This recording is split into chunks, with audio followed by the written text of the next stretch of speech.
Olá! A Lei 13.271 de 2016 dispõe sobre a proibição de revista íntima de funcionários nos locais de trabalho e também da revista íntima em ambientes prisionais. Mas na ocasião ela teve o artigo 3º vetado e justamente o que trata da revista íntima nos presídios. Na região de Campinas, recentemente, o juiz Bruno Paiva Garcia, do Tribunal de Justiça de São Paulo, determinou a proibição da revista íntima na 4ª Região Administrativa Judiciária, que, entre outras cidades, tem Campinas, Jundiaí, Piracicaba e Rio Claro. O pedido da proibição foi feito pela Defensoria Pública. O tema é polêmico e é hoje o que a gente discute aqui no Questão de Ordem com o presidente da Comissão de Direitos Humanos da Câmara de Campinas, o vereador Carlão do PT, também com Antônio Pereira Ramos, que é o presidente do Sindesp, o Sindicato dos Agentes de Escolta e Vigilância do Estado de São Paulo, e ainda com o mestre de Direito Penal, o Dr. Fernando Tadeu Marques. Sejam todos bem-vindos.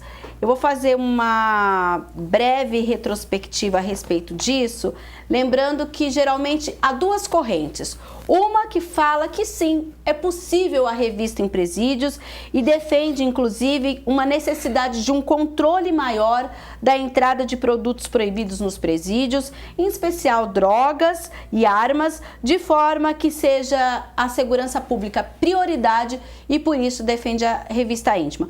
Um outro grupo diz que não, a revista íntima é vexatória e atenta contra a dignidade da pessoa humana. Mediante isso, a gente vai começar então falando com o Dr. Fernando. Doutor, a gente tem essas duas vertentes aí, mas hoje, de forma geral, como o senhor analisa essa questão? Seja bem-vindo. Obrigado, olá. Primeiramente, também gostaria de dizer que é uma honra participar aqui desse debate com os senhores também. Agradecer mais uma vez o convite à TV Câmara. É um problema, na verdade, a gente tem, né? Um verdadeiro aí, a gente pudesse ser um abacaxi. A gente tem hoje um problema no sistema carcerário, que é a introdução de utensílios, tanto armas, muitas vezes, celulares, e isso é feito muitas vezes por meio de parentes dos presos. Essas pessoas introduzem no próprio corpo objetos para que seja depois levado lá para dentro. Também tem um problema que isso não é só oriundo dessa possibilidade de entrada. Também a gente tem a questão da corrupção, enfim, uma série de fatores. E qual o grande lance aqui? Né? Aqui a gente tem um problema de segurança pública e também de respeito à dignidade da pessoa humana. A gente tem que ter em mente no primeiro plano que a pena aplicada a alguém não pode ultrapassar a sua figura, se chama princípio da pessoalidade. Então, se alguém que pratica um crime efetivamente condenado, vai para o sistema carcerário, alguém que vai visitá-lo não poderia sofrer tal situação vexatória, que seriam lá uma série de procedimentos possíveis que colocariam essa pessoa numa situação meio degradante. Esse é um ponto. O outro ponto, a visão de quem está do outro lado do sistema carcerário e também tem uma preocupação com eles, né? Os carcereiros, o pessoal que atua entre as muralhas ali, também tem uma grande preocupação. Qual seja aí? Um grande problema é a entrada desses utensílios. Talvez uma das formas que fossem, que eles teriam, na verdade, para poder barrar isso, seria essa visita, seria essa possibilidade da revista íntima. Só que a lei já não previa isso, na verdade, já não trazia a possibilidade. Só que como não era regrado, era feito. Esse era o problema.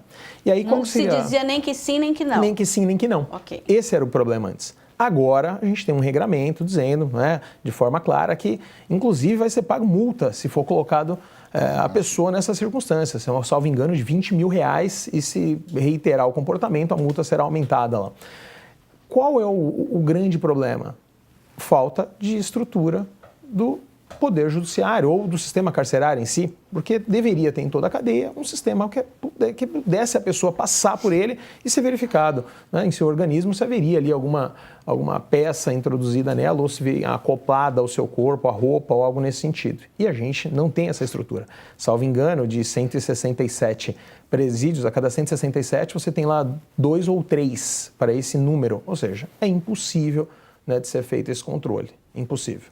Certo, falando desse controle, então a gente vai conversar agora com quem vive diariamente esse problema ou essa questão que é o Antônio Pereira Ramos, presidente do Sindesp, que há 10 anos está no sindicato e há 20 trabalha no sistema carcerário. Antônio, seja bem-vindo.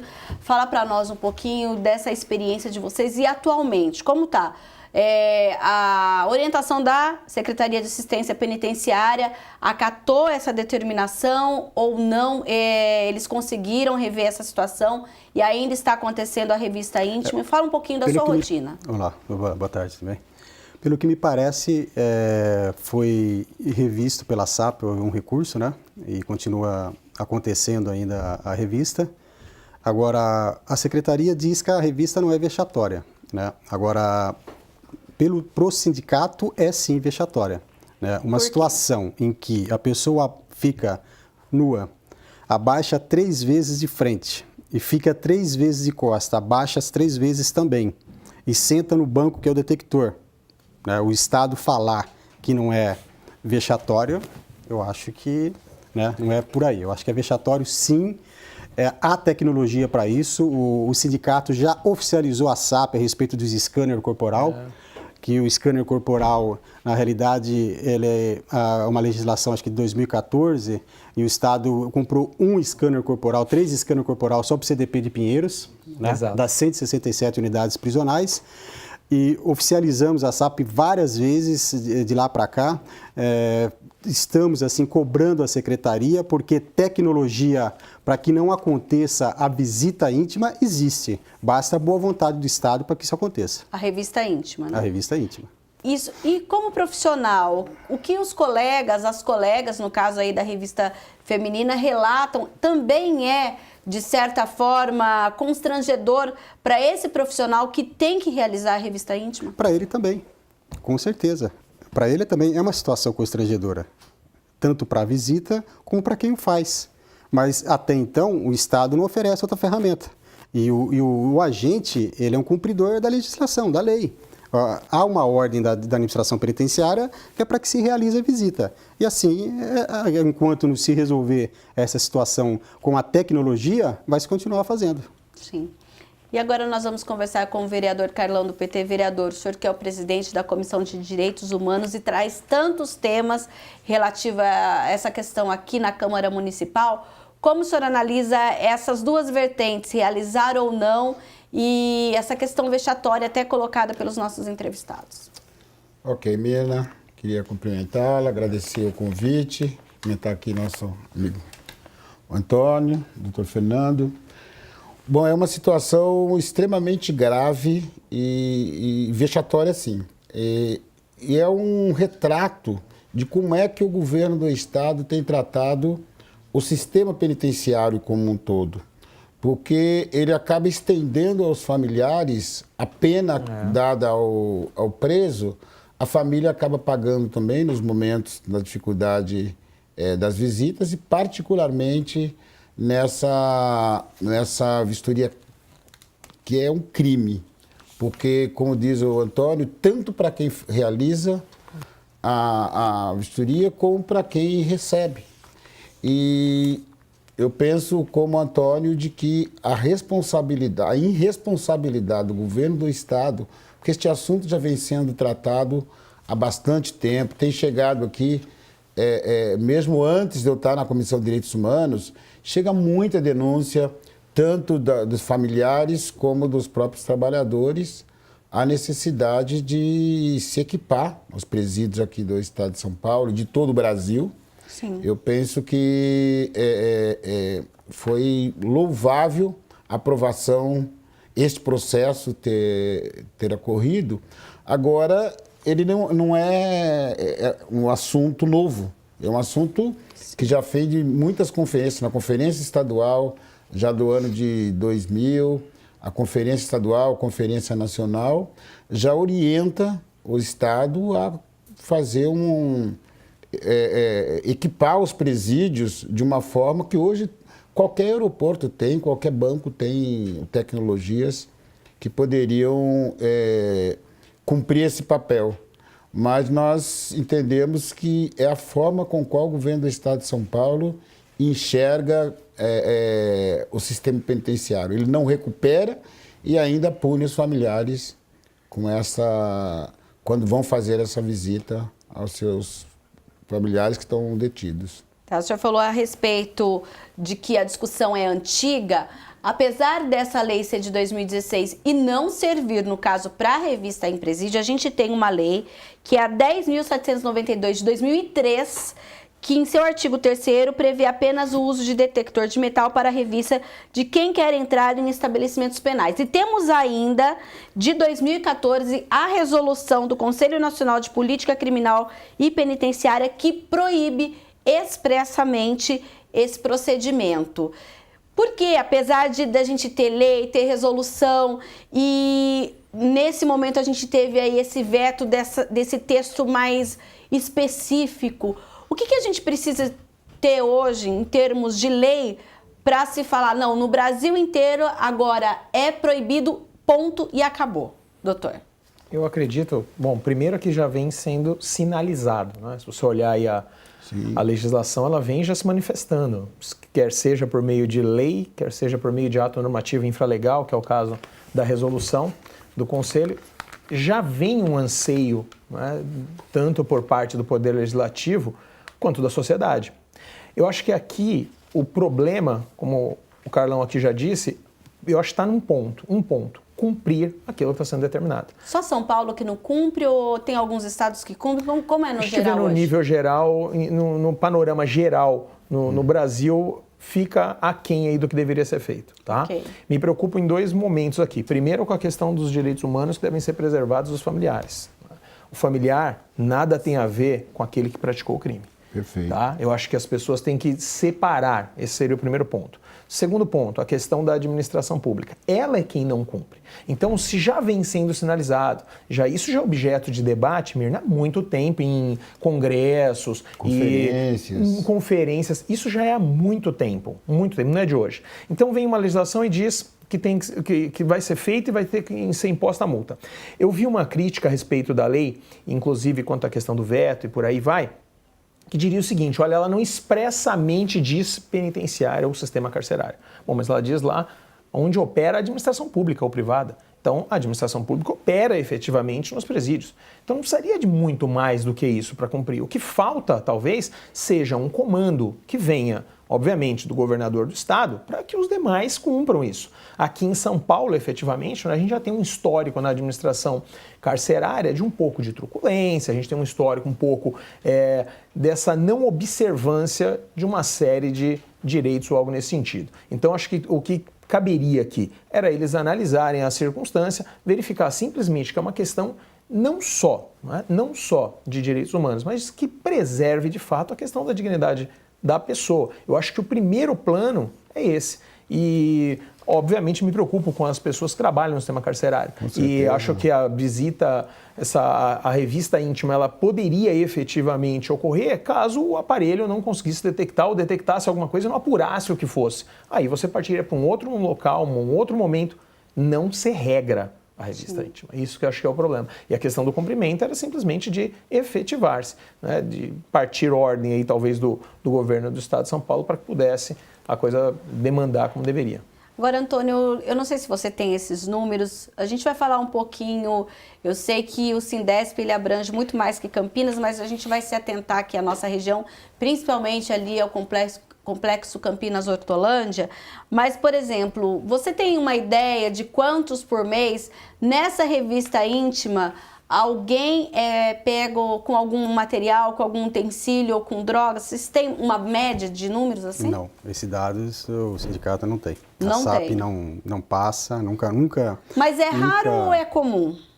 Apreensão? É. Não, é comum. É comum. É comum. Eu acho que é raro ao final de semana que não tenha uma apreensão no Complexo de Hortolândia. Isso é fato. É fato, isso. Agora, eu acho que como eu já disse antes, é a questão de você usar realmente a tecnologia, né? Hoje é impossível se deixar a visita entrar sem os procedimentos.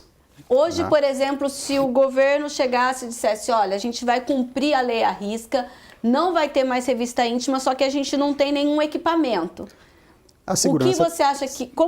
A segurança está em risco, né? A segurança está em risco, é lógico, Segurança com tá em certeza.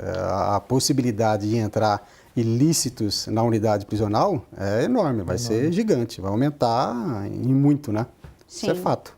Então, nós teríamos sim que ter essa medida que é os materiais, o uso da tecnologia. O uso da tecnologia, com certeza. Como é feito, como o próprio vereador citou, Carlão, nos aeroportos, né? Há tecnologia hoje para isso, né?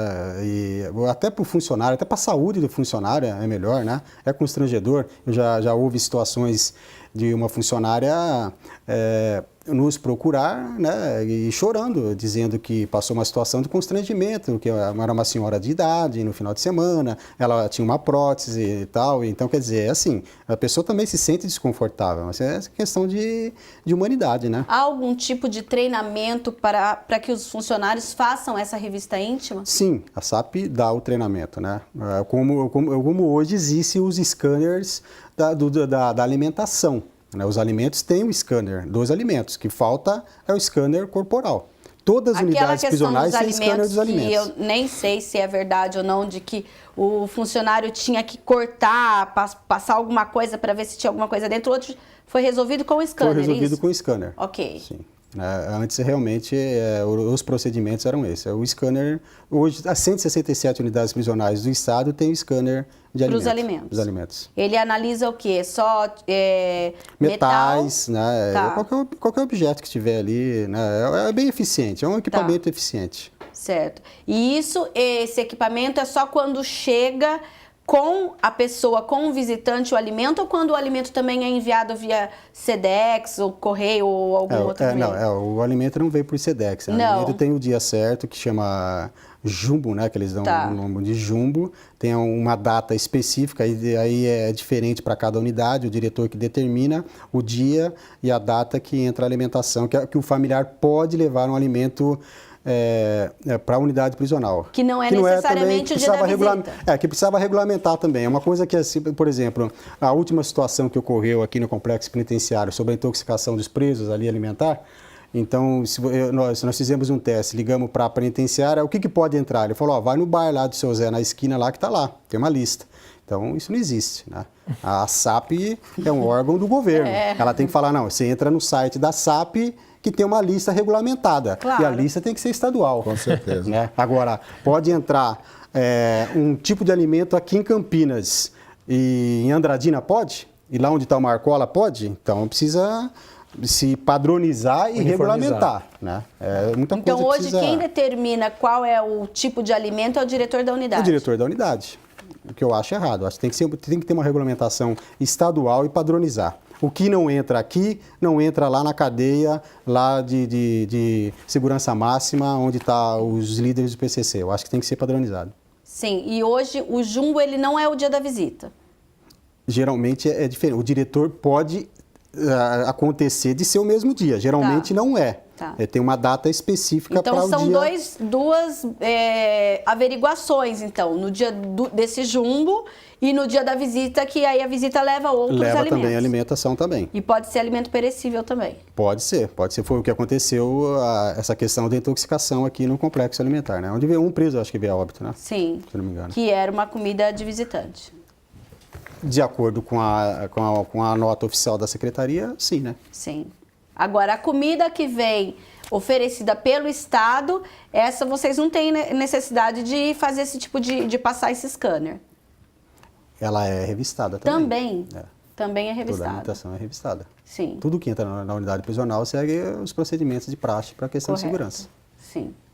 Agora, vereador, quando a gente fala dessa questão de administrar, de pensar, hoje o Estado não oferece isso nas penitenciárias, tanto que o Antônio comentou, que só em Pinheiros, né, Antônio, que a gente tenha o scanner. Só em Pinheiros, CDP. O que a gente precisaria hoje, todo mundo está falando em crise, como investir no sistema prisional e ao mesmo tempo se fala em se construir mais cadeias? Então, para você ver a gravidade do problema, a falta de um projeto de combate à violência, de segurança, não existe, é ausente no Estado de São Paulo. Cada diretor tem um modo disciplinar de tratar o seu presídio. E isso traz essa dificuldade, como um preso é tratado numa determinada unidade, o preso da unidade em São Paulo é diferente de outras unidades. Isso traz um grave problema, porque veja, esse vexame na revista íntima, ele é agravado pelo número, pela falta, por exemplo, de profissionais de recursos humanos.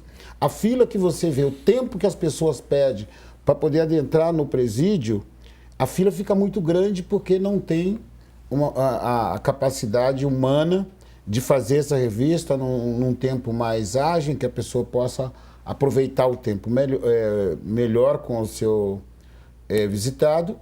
Mas isso é reflexo de como é que eles pensam os presídios aqui no estado de São Paulo. Eles não têm nenhuma visão que o presídio seja um espaço de recuperação do preso para que ele possa retornar à sociedade. E a gravidade de se estender à família, e não tem nada a ver com o problema da crise, porque esse investimento já está sendo discutido há mais de 10 anos, já se tentou colocar em vários orçamentos. O problema mais grave é que o governo do estado não ouve as entidades da instituição. O que é necessário é fazer as denúncias, inclusive a nível internacional, nos órgãos de direitos humanos da ONU, para obrigar com que o Brasil cumpra essa legislação, porque no mundo inteiro isso já foi conquistado. E no Brasil não pode ser diferente, porque se a gente quer proteger os trabalhadores, o melhor caminho é fazer essa revista integral, inclusive para as mercadorias que chegam no presídio. Tem a segurança externa, que hoje a gente assiste todo dia, atirarem celular por cima. E o governo vê isso como se fosse uma coisa difícil de resolver, difícil de solução. Então, eu acho que não é a crise econômica que impede esse tipo de mudança de comportamento. É a falta de política nas instituições prisionais que tem levado a esse debate parecer que é tão difícil. Agora, o senhor está falando sobre a questão do celular e puxou algo super importante, inclusive que já foi anunciado no estado de São Paulo, no caso aqui, inclusive, do complexo Campinas Hortolândia, a questão do corte do sinal, mas parece que não é tão eficaz assim. Mas a gente vai conversar sobre isso daqui a pouco, porque o Questão de Ordem vai para um breve intervalo e volta já já, não saia daí.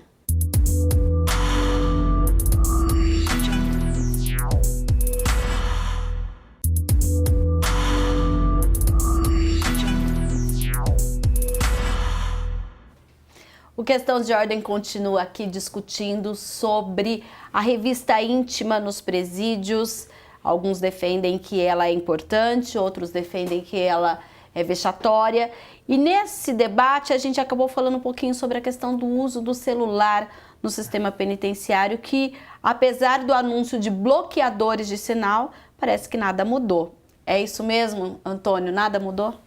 Na realidade, você tem um número muito pequeno de unidades prisionais no estado que tem o bloqueador de celular. Agora, o que o estado precisa é não deixar que o celular entre na unidade prisional, né? A cadeia não tem que ter celular. Se a cadeia não tiver celular, você não precisa de bloqueador. Tá, mas aqui na região, por exemplo, a gente tem algum que tem? Uma falha na segurança. Oi? A gente tem aqui na região alguém que tem bloqueador? Que eu saiba, o CDP de Campinas tem bloqueador de celular. Tem. Né? Lá tem, mas ali você tem o CDP de Hortolândia, você tem a penitenciária 3 de Hortolândia, você tem a P2 de Hortolândia, você tem o CPP de Hortolândia, você tem a Taliba Nogueira. Pelo que eu saiba, não funciona. Não funciona. Não funciona. Pelo menos são denúncias dos próprios funcionários. Vereador Carlão, o senhor que falou dessa questão de até jogar o celular para o lado de dentro ali da cadeia.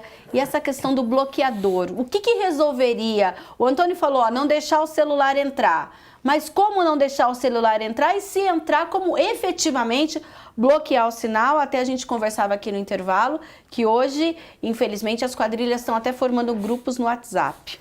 Vereador. Exatamente. E isso é tão grave que expõe particularmente os trabalhadores do sistema prisional e das escolas, porque nós já recebemos aqui na comissão trabalhadores que são coagidos com ameaça aos seus familiares para que ele tente levar aparelho para dentro do presídio.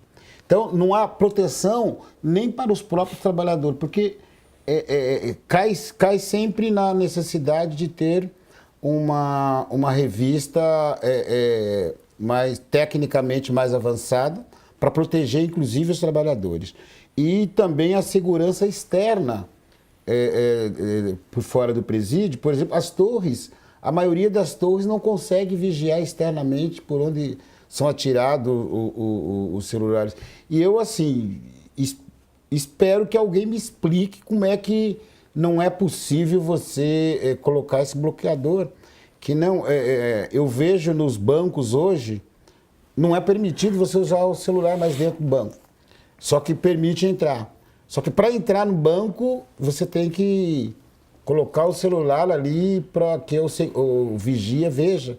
Então, assim, é uma falta uma desinformação do governo do Estado, mas eu acho que mais do que desinformação, é falta de uma política tecnológica, de uma política social que possa combater a entrada de celulares, de arma, de estilete e de ferramentas que possam ser utilizadas para que os presos realizem de dentro para fora a violência. Até o controle, agora recentemente nós vimos que até as tornozeleiras acabam não sendo um controle eficaz, exatamente porque não há investimento do Estado numa tecnologia mais avançada. Eu penso que nós precisamos continuar fazendo esse debate com a sociedade para que o governo do Estado se sinta cobrado em relação ao papel que ele deveria cumprir, particularmente nessa questão dos equipamentos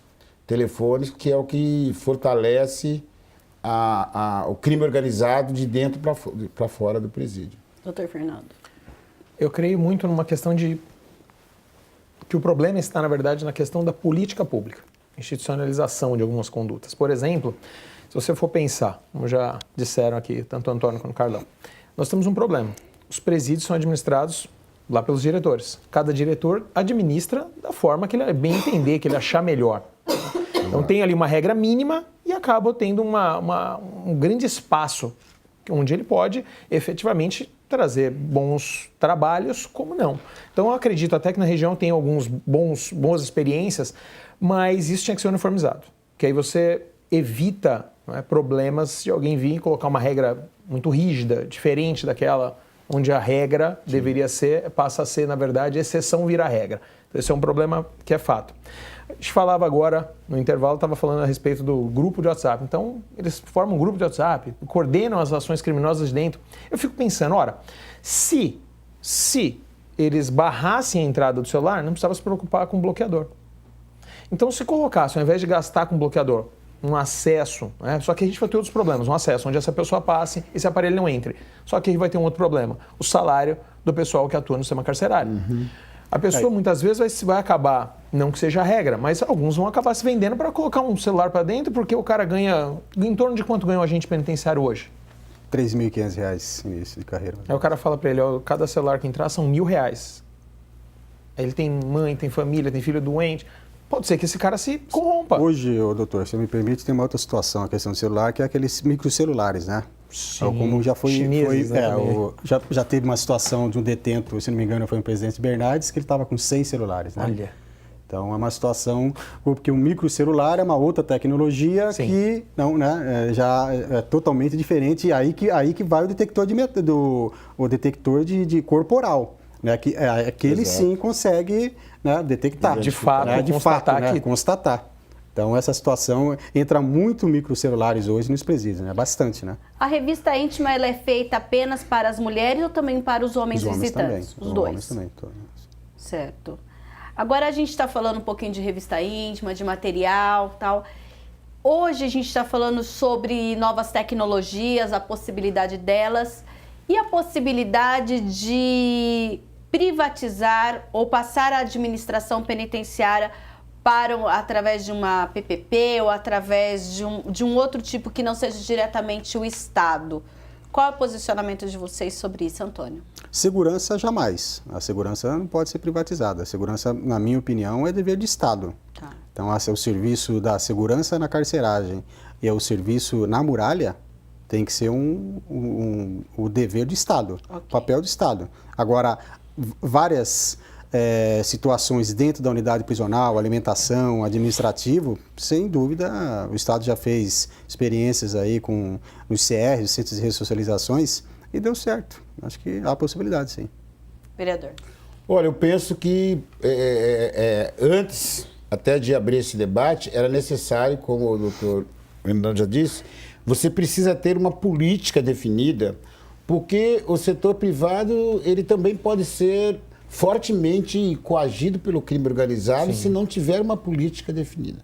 Eu penso que alguns serviços têm que ser proibidos de passar para a iniciativa privada. A gente teve até um modelo, no início do ano, quando tivemos aquelas rebeliões lá no Norte, no Nordeste, algumas unidades eram administradas pela iniciativa privada. Exatamente. Né? E a gravidade disso, eu penso, Mina, que eu acho que o maior erro cometido, em particular aqui no estado de São Paulo, onde a gente conhece mais, que o governo chegou ao ponto de negociar com o Marcola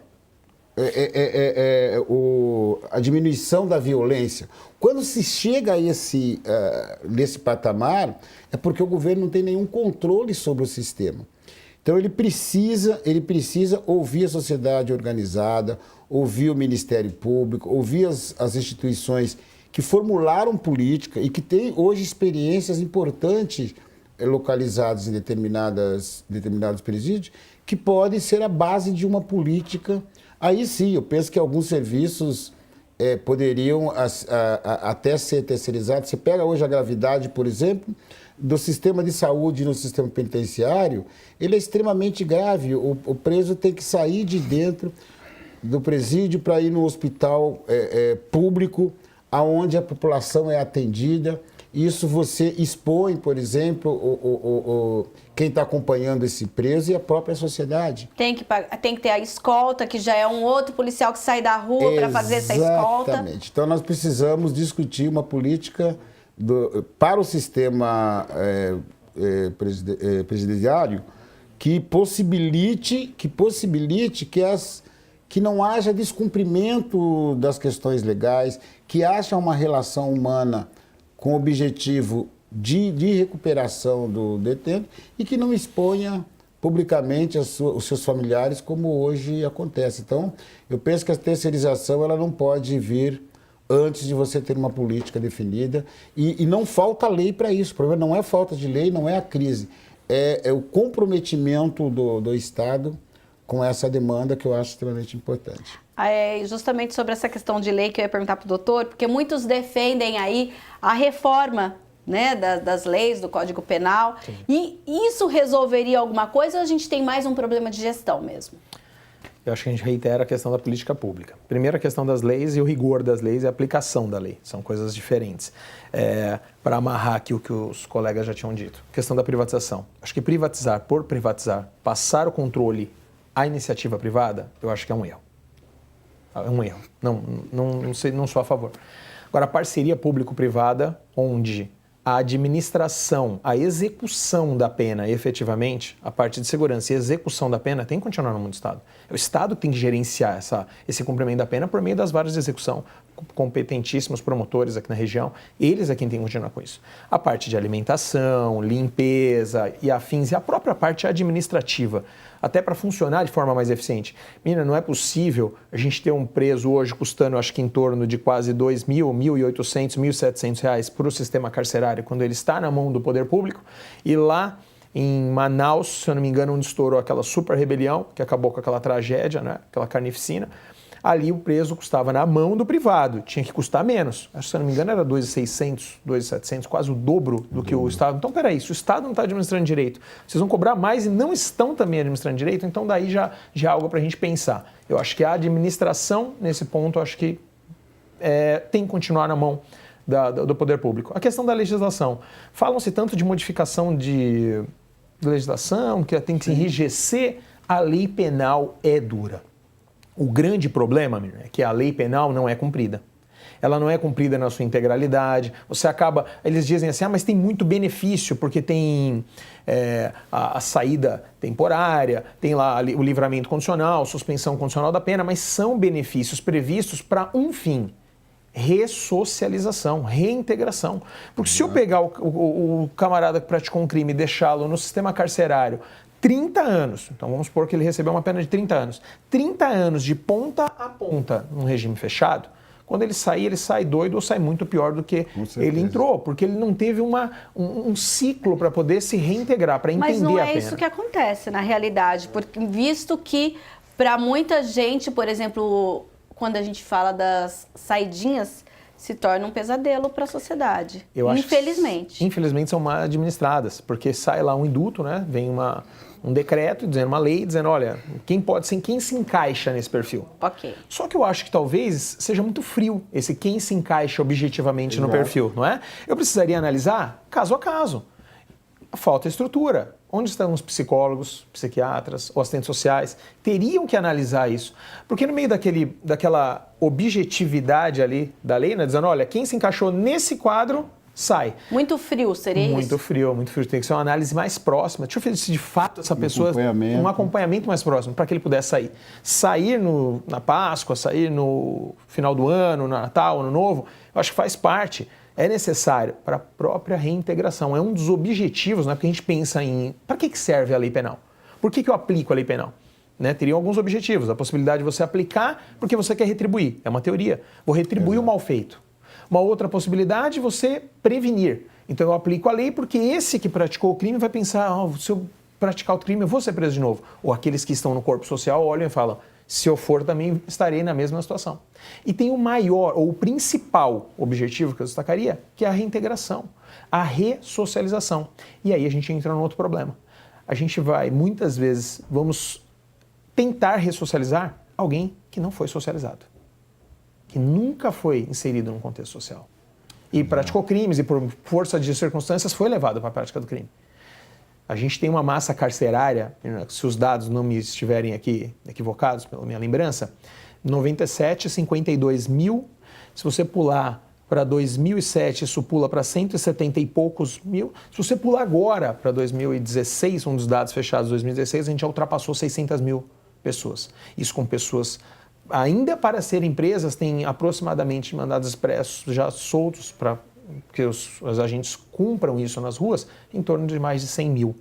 Por um sistema carcerário que deve ter pouco mais de 500 mil vagas, se tiver 500 mil vagas. Então a gente tem um déficit muito grande. Como que eu vou recuperar, ou como que eu vou controlar o que entra ou que sai do presídio com uma massa carcerária dessa? A gente tem um grande problema para ser refletido aqui. E o número defasado de funcionários? Nossa, cada dia é pior, né? Bastante. Vocês têm uma ideia de quanto? Em torno de 30%. 30%. Tanto na carceragem quanto na muralha também, que é a escolta, né? Sim. Que hoje o agente de escolta... Quem faz a muralha é o agente ou é a PM? O agente de escolta que faz a muralha. Agora, em São Paulo, na capital, ele faz já a escolta de presos também. Em São Paulo, a PM não faz mais a escolta de presos, já é o agente de escolta. É agora que está implantando aqui. O governo vai implantar no estado inteiro, né? Ele começou pela região da capital, agora a próxima é a região central, que é Campinas. Sim. E mais as 4 coordenadorias que tem. Mas o que aconteceu? Ele fez concursos para esse agente de escolta ou ele está remanejando os funcionários? Na realidade, quando o governo ele tirou a polícia militar da muralha e trouxe para a rua, ele não trouxe para a rua. Ele levou o policial militar para a escolta de presos. Então, houve um anúncio falso, né? Porque o governo disse que iria tirar 4 mil policiais da muralha. Ele tirou, mas hoje esse policial ele faz a escolta de presos. Sim. E a tendência agora é tirar da escolta e colocar o agente. Colocar o agente. Mas é o agente que vai ser deslocado de outro lugar? Ou são novos agentes? Novos agentes. Novos agentes. Os concursos estão em andamento. Estão em andamento, então. Então vai ser um outro tipo de profissional, um outro treinamento... O treinamento do agente de escolta e vigilância penitenciária, que é o agente que está hoje já na muralha, que é a atribuição dele. Sim. Ele não o faz porque o governo não oferece as condições. Aqui que falta em Campinas, falta as viaturas, né? Falta implantar. como ele implantou na capital. Sim. Falta o número, o efetivo de pessoas e a implantação. Na capital deu certo? Deu certo, já estamos há 2 anos aí na capital e sem fugas, não houve fugas, né? Sem problema nenhum. Certo. E aqui existe uma tendência, já uma expectativa de quanto tempo? Eu acho que tem que ser o mais rápido possível, porque o papel do policial militar não é esse, né? Não é custódia de preso, né? Não é atribuição do policial militar. A custódia do preso é um outro servidor. Né? É treinado até pelo próprio treinamento. Um policial militar, para combater o crime na rua, ele fica 1 ano em curso. O agente de escolta, ele fica 6 meses. É um profissional mais rápido de você treinar, formar e colocar em prática. E o Estado ganha com isso. E a população ganha mais ainda, que é mais policial militar combatendo o crime. Sim. Agora, essa questão da revista, existe alguma sinalização? Você disse até que vocês já entraram com alguns documentos, alguns pedidos, dizendo que realmente necessita, mas existe alguma sinalização de quando esses equipamentos poderão ser implantados no estado de São Paulo, em especial aqui na nossa região? Eu estou com várias publicações ali do Diário Oficial. O Estado já abriu as licitações. Ele optou em não comprar os equipamentos, ele optou pelo aluguel dos equipamentos. Pelo que me parece, são 18 mil reais o aluguel do equipamento, alguma coisa assim, né? Pelo que está nos editais. E eu acredito que em breve, né? Acredito que vai pôr em prática, né? A gente espera, em prática, poderá ser eliminada então a revista íntima. Pode ser eliminada a revista íntima, e não só a revista íntima, como esses ilícitos aí, o microcelular, né? Que esse equipamento ele também detecta o microcelular. O microcelular também. Sim. E, por exemplo, uma mulher, um visitante qualquer que seja pego com algum equipamento ou com droga, ele responde, ele imediatamente ele é preso. O que acontece com essa pessoa? Ele é preso, conduzido ao distrito policial para ser lavrado o boletim de ocorrência. Tá. Mas aí, a partir dali ele fica detido, ele tem, se ele arrumar um advogado, ele tem como sair? Como funciona? Aí é o doutor que pode... Ou é caso a caso, doutor? Tem uma disposição na lei, no Código Penal, se minha memória aqui não me falhar, o artigo 349-A. O artigo 349-A vai punir a pessoa que efetivamente tenta ingressar, facilita, tem uma série de verbos lá que ele vai tentar cobrir. Quem facilitou, quem ingressou, quem importou para levar para dentro do presídio. E a gente tem uma situação peculiar até, que se o preso for flagrado hoje com um celular, ele só tem aí uma demanda no campo, na verdade, administrativo. Ele vai sofrer uma demanda no campo administrativo. Ele não assume, ele não responde mais um processo, não, mais um crime, não. Tá. Se ele for flagrado na posse, essa conduta, né, estar na posse, não tem nessa legislação, nesse artigo especificamente. Mas quem ingressa com o celular, quem facilita... É uma falta grave, né? É uma falta grave. Vai ser atribuída a ela uma falta grave, vai perder alguns benefícios, enfim, regride talvez na questão administrativa do cumprimento da pena, mas só teria incidência criminal para quem tenta levar. Então, um parente, muitas vezes, né, a mulher, às vezes põe no corpo do filho, da criança. Então, na fralda. Na fralda, e por aí vai.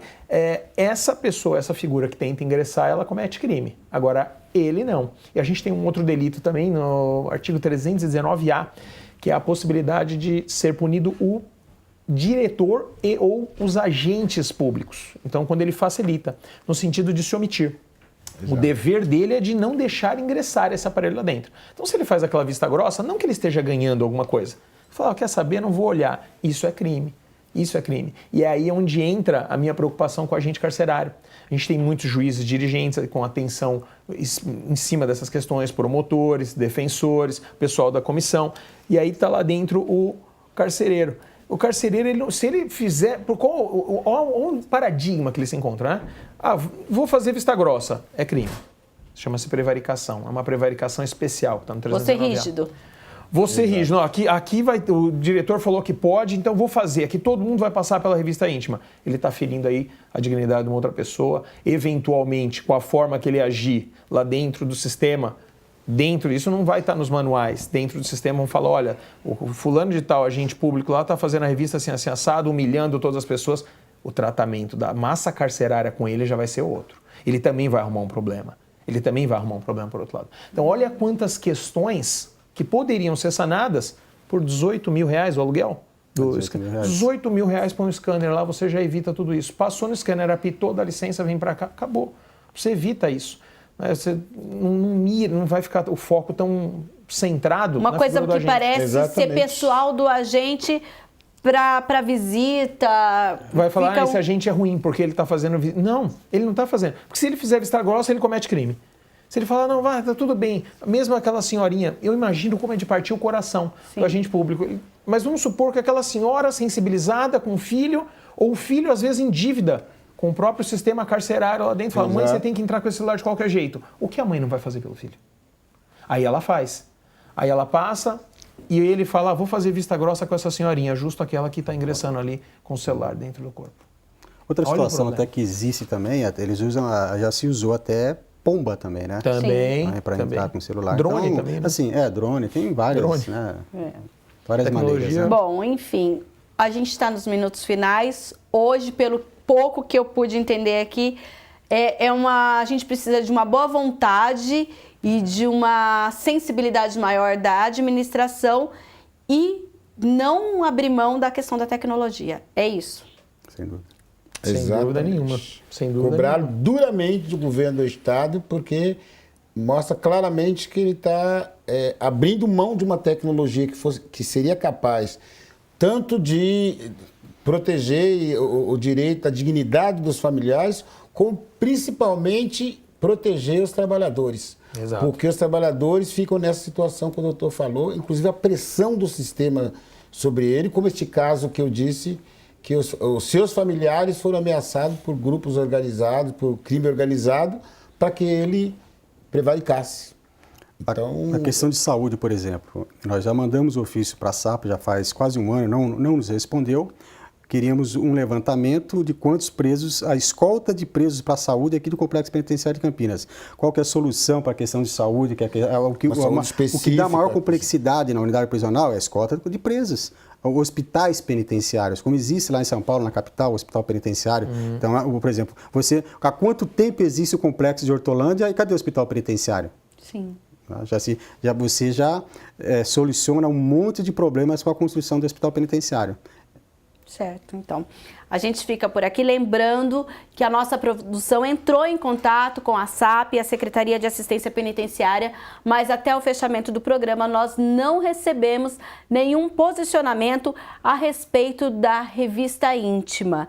A gente vai continuar acompanhando aí o desenrolar, se realmente esse aluguel dos equipamentos vai sair ou não, e a gente traz tudo aqui na TV Câmara Campinas. O Questão de Ordem fica por aqui. Se você não acompanhou o nosso programa por inteiro, pode entrar no canal da TV Câmara Campinas no YouTube, que aparece aí no seu vídeo, e também pode acompanhar não só esta, quanto outras discussões, e também nos acompanha ao vivo no Facebook /Câmara Campinas. Eu fico por aqui, até um próximo Questão de Ordem.